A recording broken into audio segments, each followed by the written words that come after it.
வணக்கம். நான் ருத்ர விநாயக பாண்டியன். எனக்கு ஜோதிட ஞானம் மற்றும் ஆன்மீக அறிவை வழங்கிய பிரபஞ்ச பேராற்றல் மற்றும் இயற்கைக்கு நன்றி தெரிவித்து இந்த பதிவினை வழங்குகின்றேன். நம்ம இன்னைக்கு ஜாதகம் தொடர்பான விளக்க பதிவை பார்க்க இருக்கின்றோம். அதன் அடிப்படையில் ஒரு பெண் ஜாதகர் அவருக்கான திருமண பொருத்தம் எவ்வாறு உள்ளது என்பதை தெரிந்து கொள்ள ஆசைப்பட்டார். அவருக்கான வரன் சார்ந்த பிறந்த தகவல் கொடுத்து அவருடைய பிறந்த தகவலையும் கொடுத்து அவருக்கு திருமண பொருத்தம் எவ்வாறு இருக்கின்றது என்பதை தெரிந்து கொள்ள ஆசைப்பட்டார். பொதுவாக திருமணம் பொருத்தம் பார்க்கும் பொழுது என்னென்ன அம்சங்களை நாம் பார்த்து தெரிந்து கொள்ள வேண்டும் என்பதை இந்த பதிவு மூலமாக சற்று விளக்கமாக பார்க்க இருக்கின்றோம். மற்றும் ஒரு ஜோதிடராக திருமணம் பொருத்தம் பார்க்கும் பொழுது ஜோதிடர் என்றாலே அவர் இருக்கக்கூடியதை உள்ளபடி சொல்லக்கூடிய தன்மை ஜோதிடரிடம் இருப்பது மிக மிக அவசியம். பிறர் மனம் நோகக்கூடாது என்பதற்காக இருக்கக்கூடிய கிரக தன்மைகளை மாற்றியோ அல்லது புனரமைத்தோ நாம் சொல்லிவிட முடியாது. அது தவறாகவும் அமைந்துவிடும். மற்றும் ஒரு நேர்மறையான கருத்துக்களை சொல்ல வேண்டும் என்பது ஜோதிடருக்கு அவசியமும் அல்ல. வாழ்க்கை என்பதை எதிர்மறையும் நேர்மறையும் கலந்து இருக்கக்கூடிய ஒன்றாக இருக்கின்றது. ஒரு படைத்தல் என்று ஒன்று இருந்தால் அங்கு அழித்தல் என்பதும் நடந்துதான் ஆக வேண்டும். அதன் அடிப்படையில் எதிர்மறையான தன்மைகளை நாம் நீக்கிவிட்டு நேர்மறையான பாசிட்டிவான அம்சங்களை நம் வாழ்க்கையில் புகுத்தும் பொழுது அது நமக்கு சிறப்பான பலன்களை தருவதற்கான சாத்தியக்கூறுகள் இருக்கும். அதன் அடிப்படையில் திருமண பொருத்தம் பார்க்கும் பொழுது சிலர் முன்பே காதல் செய்து கொண்டிருப்பார்கள் அல்லது சொந்தத்தில் திருமணம் எதிர்பார்ப்பார்கள். மற்றும் வரக்கூடிய வரன் சார்ந்து ஒரு விதமான பொருளாதார அடிப்படையிலேயோ கல்வி அடிப்படையிலேயோ அல்லது அவர்களுக்கு ஏதோ ஒரு வகையில் அவர்களுக்கு பிடித்து போயிருக்கும். இவர்களை திருமணம் செய்து கொண்டால் வாழ்க்கை சிறப்பாக இருக்குமே என்று அவர்கள் ஆசைப்படுவார்கள். ஆனால் அது சார்ந்த ஜாதகம் ஒரு ஜோதிடரும் அவரிடம் போகும் பொழுது அவர் எவ்வாறு அதை அணுக முடியும் என்றால் அவர் ஜோதிடத்தில் ஜாதகத்தில் கிரகத்தன்மை எப்படி இருக்கின்றதோ அதை பார்த்து தான் சொல்ல முடியுமே தவிர இங்கு நேர்மறையான கருத்துக்களை சொல்ல வேண்டும் என்றோ அவர்களுக்கு பிடித்தது போல் அவர்கள் காதலோ மற்றும் அவர்களுக்கான ஒரு இணையை சேர்த்து வைப்பதில் இருக்கக்கூடிய கிரகத்தன்மைகளை உள்ளபடியே சொல்லி இது போன்ற பிரச்சனைகள் இருக்கத்தான் செய்கின்றது. அதை எவ்வாறு நீங்கள் சரி செய்ய கடமைப்பட்டுள்ளீர்கள் என்பதையும் சுட்டிக்காட்டுவதே ஒரு ஜோதிடருடைய தலையாய கடமையாக இருக்கும். அவ்வாறே என்னிடம் வரக்கூடியவர்கள் அனைவரிடமும் நான் உள்ளபடியே சொல்ல வேண்டும் என்றே நினைப்பேன். எப்பொழுதும் நேர்மறையாக இருந்தால் வாழ்க்கை வெற்றிகரமாக அமைந்துவிடும் என்று சொல்ல முடியாது. அது புரிதல் உள்ளவர்களுக்கு, முழுமையான ஆன்மீக அறிவு நிறைந்தவர்களுக்கு, ஞானம் பெற்றவர்களுக்கு மட்டுமே அந்த நேர்மறையான தன்மை சரியாக பொருந்தி போகும். அவர்கள் எப்பொழுதும் அனைத்தையும் நேர்மறையாக எடுத்துக்கொள்வார்கள். ஆனால் நாம் வாழ்வியல் சார்ந்து பயணிக்கும் பொழுது எதிர்மறை நேர்மறை இரண்டையும் புகுத்தி பார்த்து எதிர்மறையான தன்மைகளில் உள்ள பிரச்சனைகளை புரிந்து அதை சரி செய்து கொண்டு நேர்மறையான தன்மைகளை நாம் வாழ்வில் அதிகப்படுத்திக் கொள்ளும் பட்சத்தில் நம்முடைய எதிர்காலம் சிறப்பாக கிரகம் சார்ந்த பலன்கள் அமோகமாக கிடைப்பதற்கான சாத்தியக்கூறுகளை அது கொடுக்கும். அதன் அடிப்படையில் ஒருவருடைய ஜாதகம் தொடர்பாக திருமண பொருத்தம் பார்க்கும் பொழுது என்னென்ன அம்சங்கள் பார்க்க வேண்டும் என்றால் அவருக்கு நட்சத்திர பொருத்தங்கள் பார்க்க வேண்டும். 10 அம்ச பொருத்தங்கள் ஜாதகத்தில் 10-12 அம்சங்கள் இருக்கின்றன.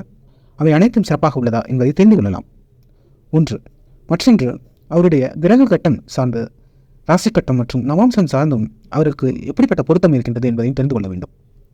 குறிப்பாக ராசி கட்டம் நவாம்சத்தில் அவர்களுக்கு 2ஆம் இடம், 7ஆம் இடம், 8ஆம் இடம் பார்க்க வேண்டும். இது முக்கியமாக பார்க்க வேண்டிய ஒரு கட்டங்களாக இருக்கும்.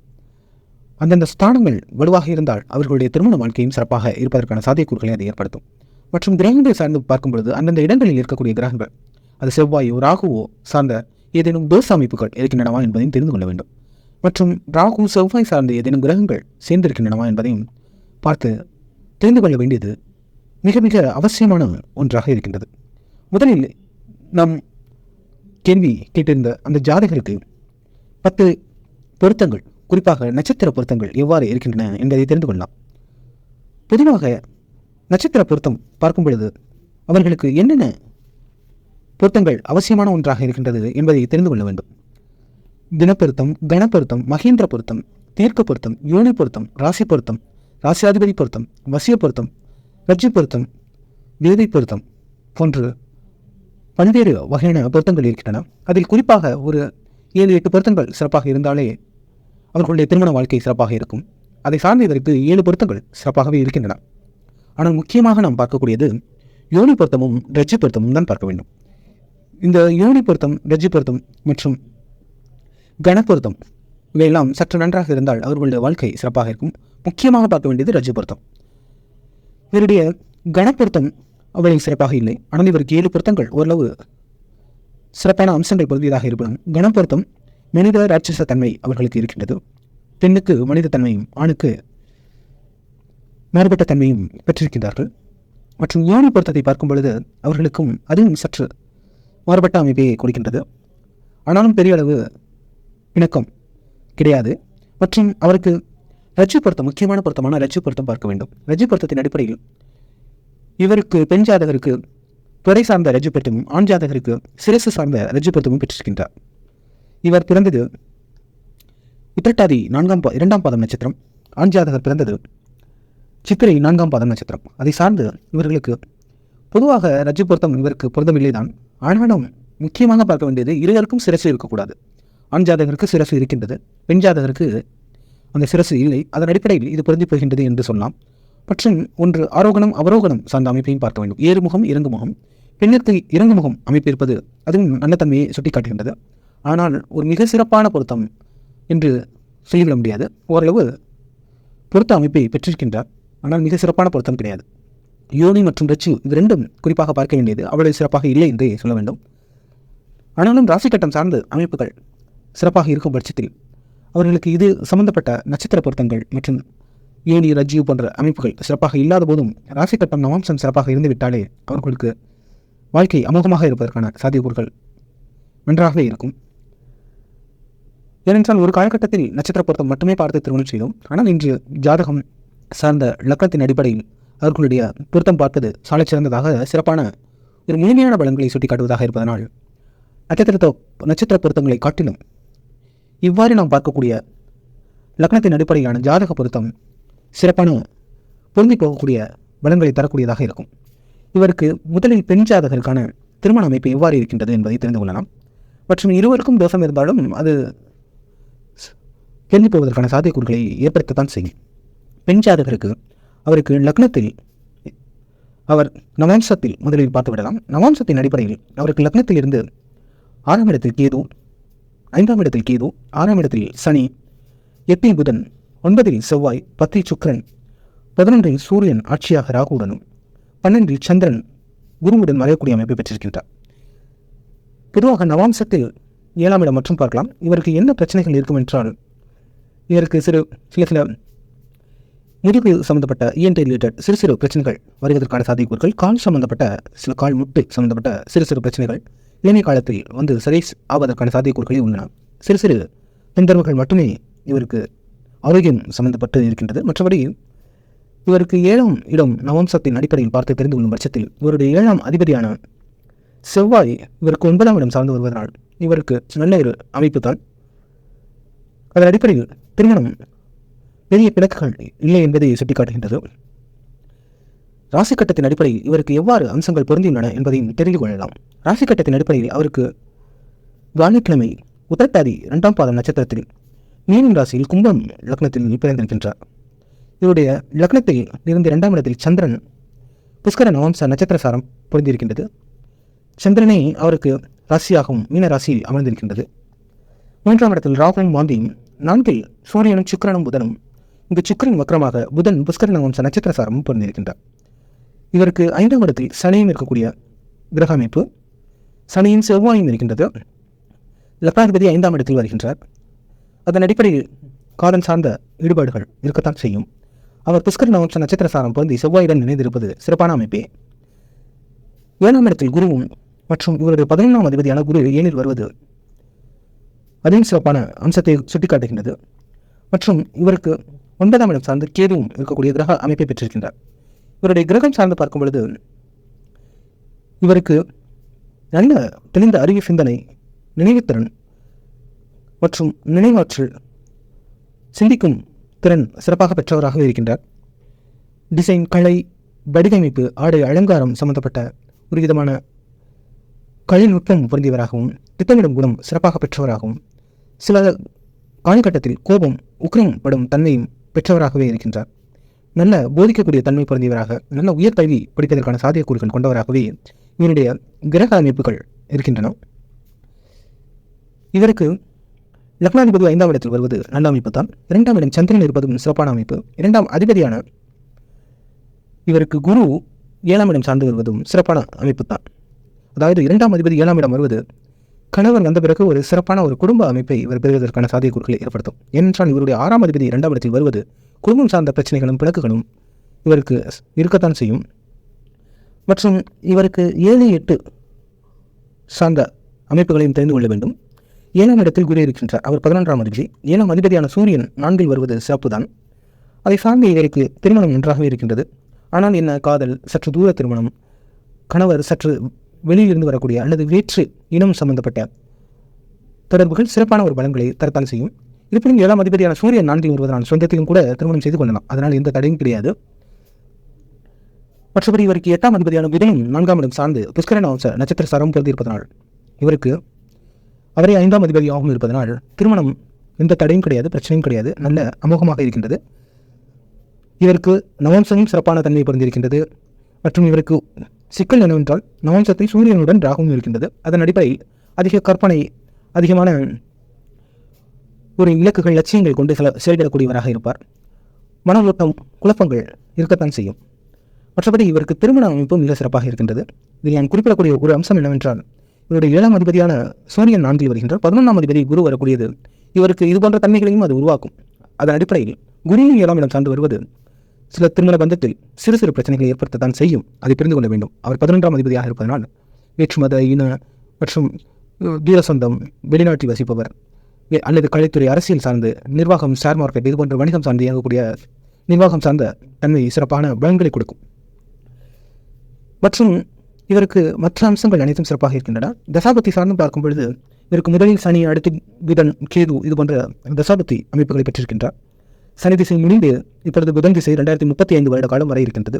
இவருக்கு திருமணம் சார்ந்த எந்த விதமான தசாபத்திகளையும் பார்க்க வேண்டாம். இவருக்கு அனைத்து கிரகங்களும் நல்ல நிலையில் தான் இருக்கின்றன. குறிப்பாக 5ஆம் இடத்தில் செவ்வாய், சனி இருக்கின்றது. அது சில விதமான கோபதாபம், முக்கிரம், அவசரப்படக்கூடிய தன்மைகளை கொடுக்கும்.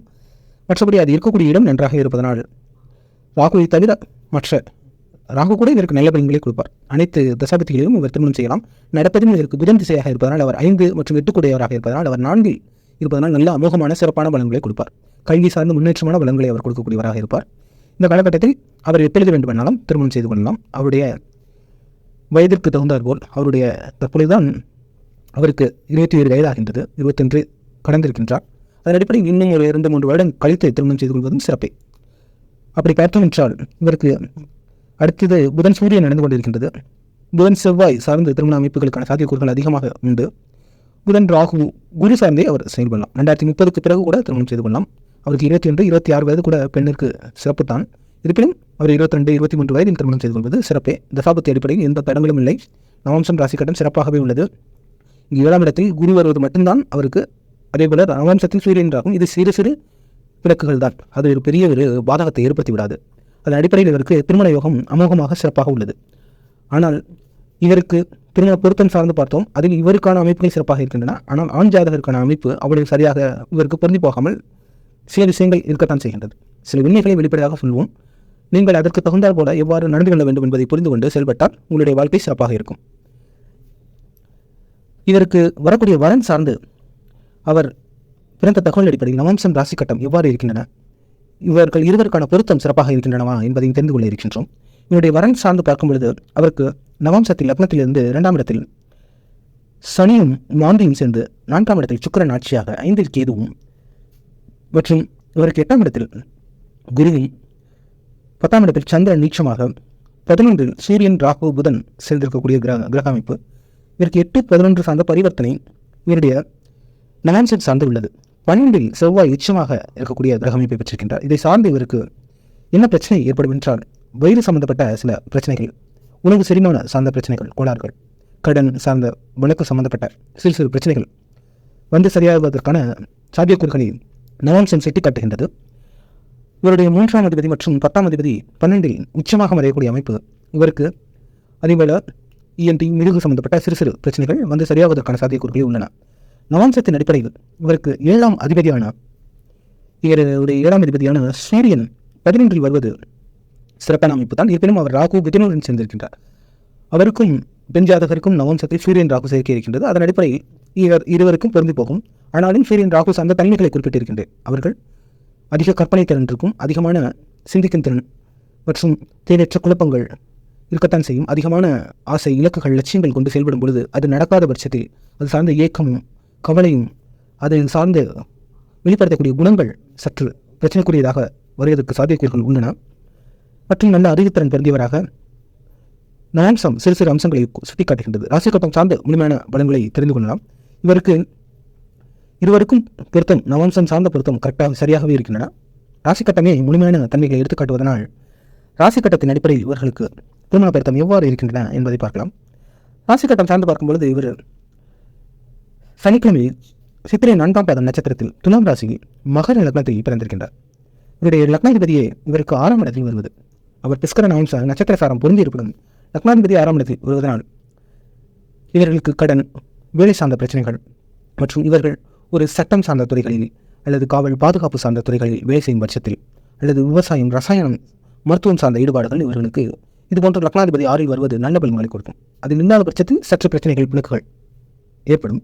இதற்கு 2ஆம் இடத்தில் செவ்வாயும், 4இல் ராகு புஷ்கர நவம்ச நட்சத்திர சாரம் பொருந்தியும், 8இல் குருவும் மற்றும் 10ஆம் இடம் நீச்ச யோகம் இருப்பதனால் நிச்சயமாக இவரால் அரசியல் சார்ந்த துறைகளில் சாதிக்கக்கூடிய தொழில் சார்ந்தும் இவரால் சிறப்பாக இயங்க முடியும். மக்கள் பணி, பெரு சேவை, சமூக சேவைகள் இவருக்கு நல்ல பலன்களை எடுத்துரைக்கும். இதற்கு 10ஆம் இடத்தில் சந்திரன், சூரியன் அமாவாசை யோகத்தில் பிறந்திருக்கின்றார். புதன் சுக்கிரனுடன் கேதுவும் கிட்டத்தட்ட மாந்தியும் சேர்ந்து ஒரு 5 கிரகங்கள் சேர்ந்திருக்கக்கூடிய அமைப்பை பெற்றிருக்கின்றார். இதில் சுக்கிரன் புஷ்கர நவம்ச நட்சத்திர சாரம் பொருந்திருக்கின்றது. அதிக உணவு திறன், பிறருக்கு என்ன நடக்கக்கூடியது அதிக இன்டெலிஜென்ஸ் கொடுக்கக்கூடியதாக இருக்கும். நல்ல சிந்திக்கும் திறன், மற்றவர் என்ன உணர்கின்றார்கள், சிந்திக்கின்றார்கள் என்பதை பொருத்தி பார்த்து தன்னை மேம்படுத்திக் கொள்ளக்கூடிய, அர்ப்பணிக்கக்கூடிய குணம் கொண்டவராக நல்ல ஒரு சிறப்பான தன்மைகள் பிறந்திருந்தாலும் இவருக்கு கேதுவுடன் இத்தனை கிரகங்கள் சேர்ந்திருப்பது, அதுவும் 10ஆம் இடம் சார்ந்து இருந்ததனால் சற்று சிறப்பே. அதுவே இவருக்கு 7ஆம் இடம் சார்ந்தோ அல்லது 6, 12 சார்ந்து வந்திருந்தால் சற்று பிரச்சனைகளை கொடுக்கலாம். ஆனால் இருக்கிற நீச்ச யோகம் இருக்கின்றது 10ஆம் இடம் சார்ந்து. இவருக்கு பிறக்கும் பொழுது செவ்வாய் திசை 1 வருட காலம் 4 மாத இருப்பில் பிறந்திருக்கின்றார். இவருக்கு 2ஆம் அதிபதி 6ஆம் இடத்திலிருந்து வருகின்றார். இவருக்கு ராகு 4இல் இருப்பது தாய் இவரை நினைத்து கவலைப்படக்கூடிய, வருத்தப்படக்கூடிய தன்மைகளை ஏற்படுத்தும். இவரும் அன்பிலம் கொண்டவராகவே இருக்கின்றார். அன்புக்கு இயங்கக்கூடிய தன்மை பொருந்தியவராகவே இருக்கின்றார். இதற்கு 2ஆம் இடத்தில் செவ்வாய் வருகின்றது. அது இவர் 4ஆம் அதிபதியாக இருப்பதனால் அவரே 11ஆம் அதிபதியாகவும் 11ஆம் அதிபதியாகவும் இருப்பதனால் சிறப்புத்தான். இவருக்கு 2ஆம் இடம் சிறப்பு. லக்னாதிபதிக்கான தன்மைகளை குறிப்பிட்டிருக்கின்றேன். 7ஆம் அதிபதியான சந்திரன் அவருக்கு 10ஆம் இடத்தில் வருவது மிக மிக நல்ல யோகமான அமைப்புத்தான். 7ஆம் அதிபதி சிறப்பு. 8ஆம் இடத்தில் குரு வருகின்றார். 8ஆம் அதிபதியான சூரியன் நீச்சமாக இருப்பது அவ்வளவு சிறப்பு இல்லை என்பதை சுட்டிக்காட்டுகின்றது. மற்றும் இதற்கு 5ஆம் அதிபதி 10ஆம் இடத்தில் ஆட்சியாக இருக்கின்றார். அதனால் குழந்தை சார்ந்த பெரிய பிரச்சனைகள் வந்துவிடாது. இருப்பினும் 8ஆம் அதிபதி நீச்சமாக இருப்பது சிறு சிறு விபத்துக்கள், காயங்கள், பிரச்சனைகள் ஏற்படுத்ததான் செய்யக்கூடியதாக இருக்கும். மற்றபடி அனைத்து அம்சங்களும் ஒருங்கை பெற்ற யோகமாக ஜாதகம் பெற்றிருக்கின்றார். இவருடைய 12ஆம் அதிபதி இவருக்கு 8ஆம் இடம் சார்ந்து வருவது அவ்வளவு சிறப்பு இல்லை. 12ஆம் அதிபதி குரு 8இல் மறைவது அவ்வளவு சிறப்பான யோக பலன்களை தராது.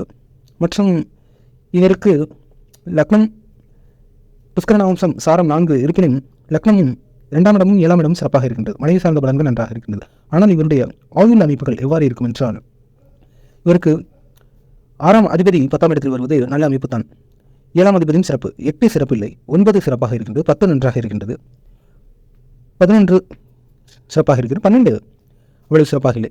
குறிப்பாக மறைவு ஸ்தானங்கள் ஆனால் முக்கியமாக பார்க்கக்கூடிய 8 மற்றும் 12 அவ்வளவு சிறப்பாக இல்லை. மற்ற இடங்கள், மற்ற ஸ்தானங்கள் இவருக்கு நல்ல பலன்களை கொடுக்கக்கூடியதாக இருக்கின்றன. அதன் அடிப்படையில் இவருக்கு திருமண யோகம் அனைத்தும் சிறப்பாக இருப்பினும் இவர் உடல் ஆரோக்கியம், ஆயுள் சம்பந்தப்பட்ட, விபத்து சம்பந்தப்பட்ட கவனம் இவருக்கு தேவையாகவே உள்ளது.